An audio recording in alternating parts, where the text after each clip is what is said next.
A fresh wave of army conscription gets underway in Russia today after President Vladimir Putin signed a decree calling up 147,000 citizens for statutory military service.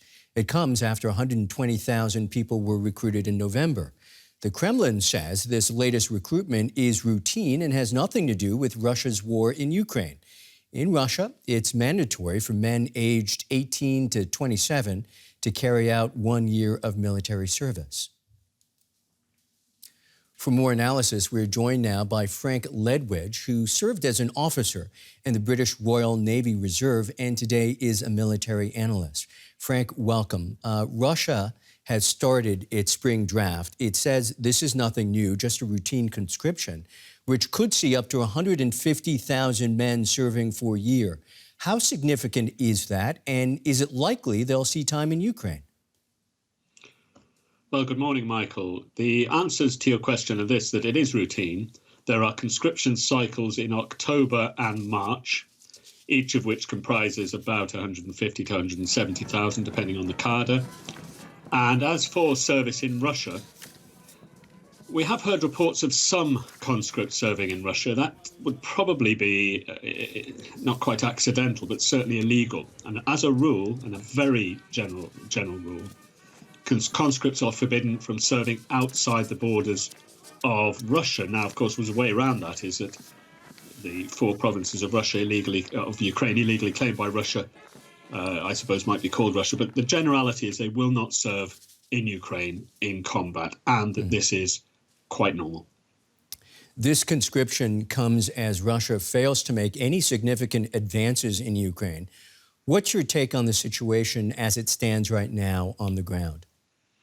Yes, the Ukrainians have been signaling a counteroffensive, as I think all your viewers will know, for the last 6 months or so, certainly since September.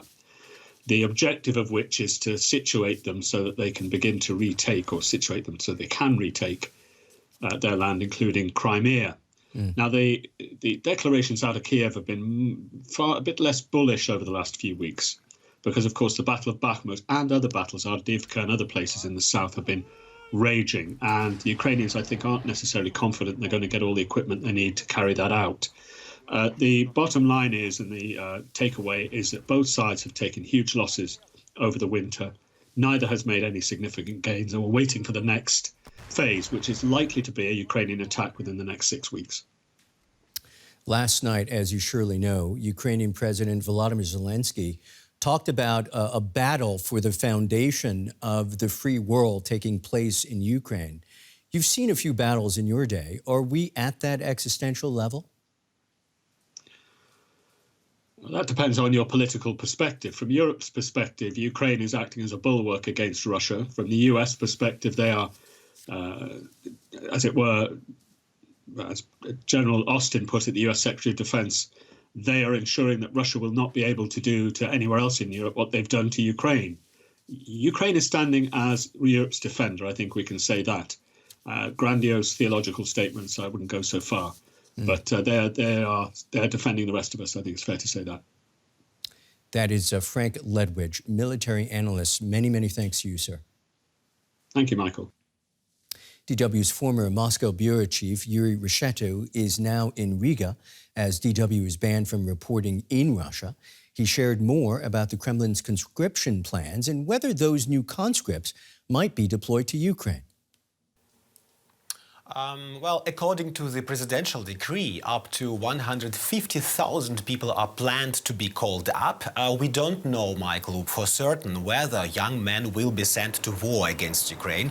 The Russian authorities vehemently deny this. However, the Kremlin said that any conscript could sign a contract and go to the front, and the Russian Ministry of Defense proposes to allow conscripts to participate in so-called peacekeeping missions.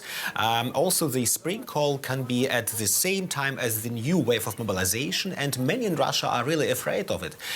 The fact is that in mid-March, residents of some Russian regions began to receive letters demanding to appear at the military office, at the draft office, to clarify the data, it was said. For many, this sounded as a preparation for a new mobilization. For the first time, we understand Russia is using electronic notifications for conscription into the army. Why this innovation? Well, look, in Russia, a young man must go to the recruitment office only if he has personally received the draft notice confirmed with his own signature.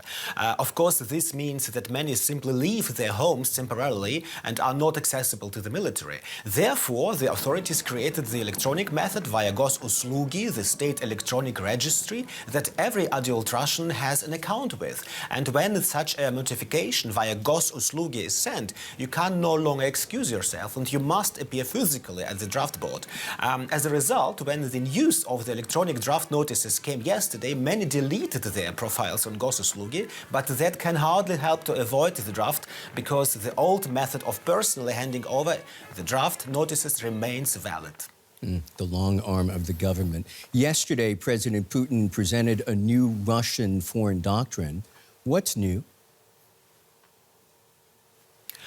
Well, in the new foreign policy doctrine, Russia sees the West as an existential threat, and that's new compared to the old one from 2016.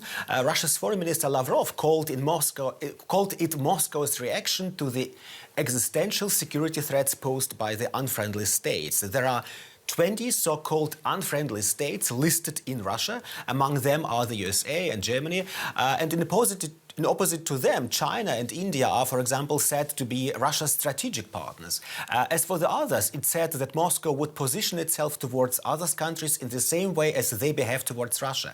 Russia's main goal is to make neighboring countries, meaning the ex-Soviet republics, a zone of peace and neighborliness. That sounds as if Moscow wanted to revive the collapsed Soviet Union.